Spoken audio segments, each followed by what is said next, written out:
What's up guys? Welcome back sa aking YouTube channel. Kung bago ka dito sa aking channel guys at gusto nyong matuto regarding coins at banknotes, click nyo na yung subscribe button at saka notification bell para updated po kayo sa mga videos na i-upload ko.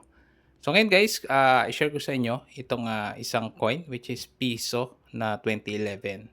So itong coin na to guys is a commemorative coin, circulating commemorative coin. Ibig sabihin po ay nag-circulate po ito sa public. So, siguro yung iba sa inyo, merong ganitong coin. Ayan, ganyan po yung kanyang itsura. Nakaharap po si Rizal. Tapos, meron pong 150 years na nakalagay. Ayan.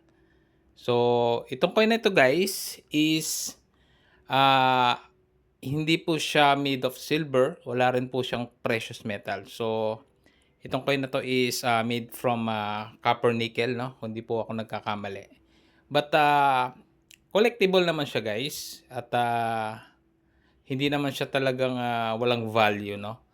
Ang kailangan lang kasi guys mostly dito sa mga ganitong circulating commemorative coin is yung kumbaga paglipas ng panahon magkakaroon sila ng kahit papaano value.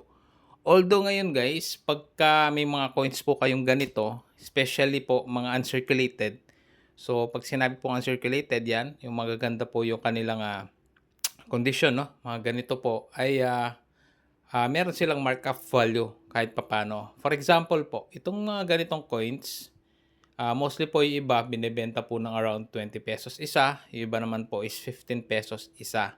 So, and then maramihan po 'yun, no guys, no? Kasi kung isang piraso lang piraso lang guys or dalawa, medyo mahihirapan po kayong maibenta. And at the same time guys, 'wag din kayong basta maniwala sa mga ibang post na malaki po yung value nito, no?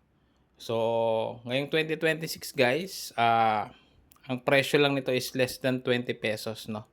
Itong ganitong coins. Ngayon, kung may makita po kayong mga post na binibili ng 5K or 10K isa, wag po kayong basta maniwala, no? So, maging ano lang po tayo guys, no? I-check lang natin yung mga napapanood or nakikita nating post. So, circulating commemorative po ito. So, possible po na halos lahat po tayo or ilan sa atin guys ay nakapagtabi nito, no, itong coin na to. Kasi hindi naman siya talaga limited. Nag-circulate ito sa public. So, yun lang yung ano guys, no, presyo nitong mga coins nito. Ngayon, kung may mga willing po talagang bumili, possible siguro medyo may konting markup pa sa 20 pesos. Pero yung 5K or 10K po isa is ano na po yun, no? Too good to be true na po. So, ingat lang po kayo guys at baka ma-scam po kayo sa mga mapagsamantala, no, regarding this coin. So, yun lang guys. Maraming salamat sa panonood.